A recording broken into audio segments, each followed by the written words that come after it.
Hey everyone, Bruno is a dog that loves to work. He has high peck drive, but he's also really emotional. So I want to practice engagement work with him when things are easy, as well as when they're hard, and I need to get his attention and teach him how to calm down. So these are turns with him on the outside. Do you see how I drop my shoulder a little bit? I'm going to show that again and tell you why I do that. In the city, with dogs with behavioral issues or fear issues to construction, traffic, things like that, we instruct our clients to do 2 to 3 inches of slack on the leash. That's it. But that doesn't allow me to do clean obedience, to give my dog a chance to listen before the leash is enacted. So when I'm doing engagement work, to see if my dog is paying attention to me, I look at my dog when I turn, I drop my shoulder. Look at that. That way, my dog has a chance to turn with me before the leash or e-collar is enacted. Give your dog a chance. And with little dogs, I have to, bend over a little bit. And I do that so the dog is making the decision themselves and they're not being pulled around so much. You could pull them with the leash, or even if you use the e-collar, they didn't get to make a choice because the leash was enacted immediately because of your quick turn or the fact that your 2 to 3 inches of slack. If you just turn, you're pulling your dog around. They're learning nothing, okay? So really pay attention to that dropped shoulder and make sure you're not pulling your dog around. Next is a turn in towards your dog. A little bit of pressure back with the leash if you need to. And you actually kind of walk through your dog. You turn and you take up your dog's space to where you were walking where your dog was walking, and they are walking where you were walking. This is great for dogs that are really pushy with heel. They just love to be in charge of the walk. They're just like that naturally. Or they are having anxiety. Just do turns in towards your dogs over again until they really start to settle back and calm down. And then this is great to get your dog's attention. Bruno is so good at it. I speed up, and then I brace my arm next to me, do a sudden stop. And then the leash will kick by itself if the dog's not paying attention. It's kind of like a red light, green light. And he's great at it.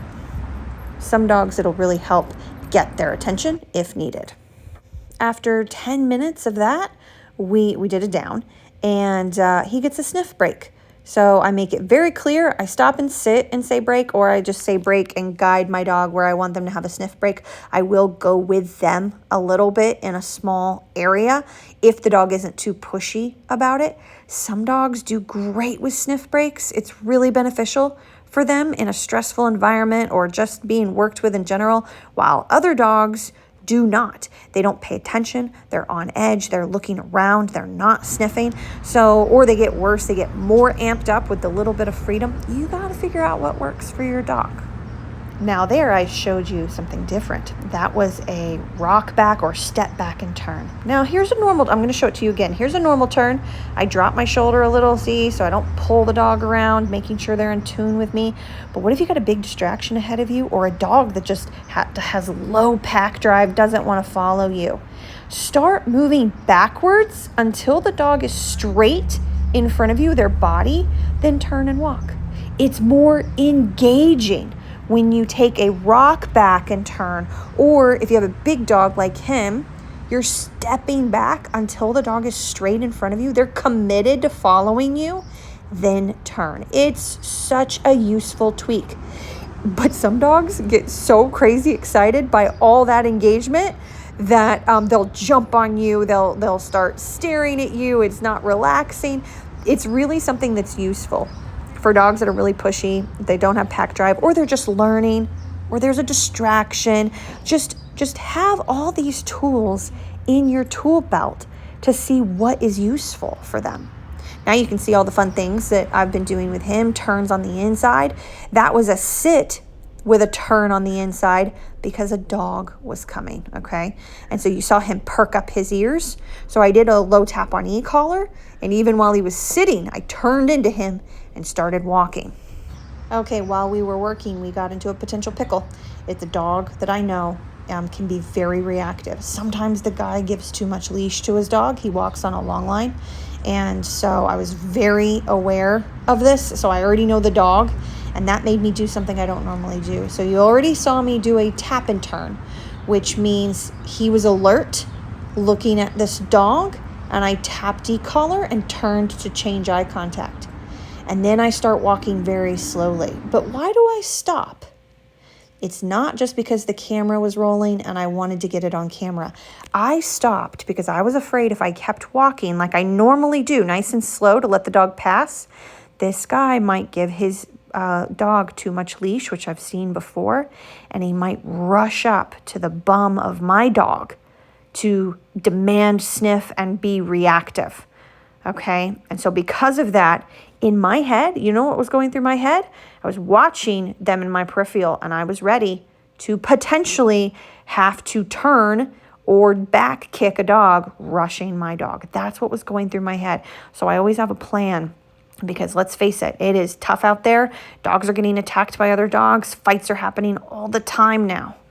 And luckily, because Bruno was doing good, I didn't have to move. But I did press up to him pretty tight up against the fence. Then I gave a little space and moved into him and kind of did the walking into him, because we wanted to give as much distance as possible before I kind of made him back away and twist around me just to keep it really tight, really controlled. And I didn't do it when the dog flanked me like I usually do. I waited till they passed us a little bit, and then we started to watch them walk away. Then I turned into Bruno. So I just thought that was a different type of clip. That's not normally what I do. But then we had this little guy show up, and I'm able to show you more exactly of what I do. So I turn. I walk slowly. I paused because of where the camera was. I walk slowly till the dog flanks us. Then I turn back in towards my dog to move away. So there's no intense eye contact. So just to be super clear, the moment your dog sees the other dog and alerts with arousal, closed mouth, alert ears, wrinkled forehead, stiffness, any of those signs, you turn and tap e-collar. If you're doing e-collar training right away, and you change eye contact. It's got to be a 180, even if it's just excitement. Then walk slowly. You're in the middle. Let them go by. And as they flank you, turn in towards your dog and continue walking. This is not avoidance. This is managing arousal and teaching them how to be instead of reactive, pulling, forgetting about you. Teach them that you'll maneuver around pressure or excitement, that they need to follow you, not what they want to do. And then turn and walk back towards the dog. So that dog kept going. I walked until I knew he was nice and calm, and I let that kid go by. And then I turned and walked back towards the dog. Okay, so I'm still working off of the dog. I'm just not allowing all of this eye contact and stress to build and build until somebody reacts. Make sure they're calmer and more with you, following you, before you move on from any moment. That's how you really build a relationship and change how they feel about things, not just tell them no. Both are needed.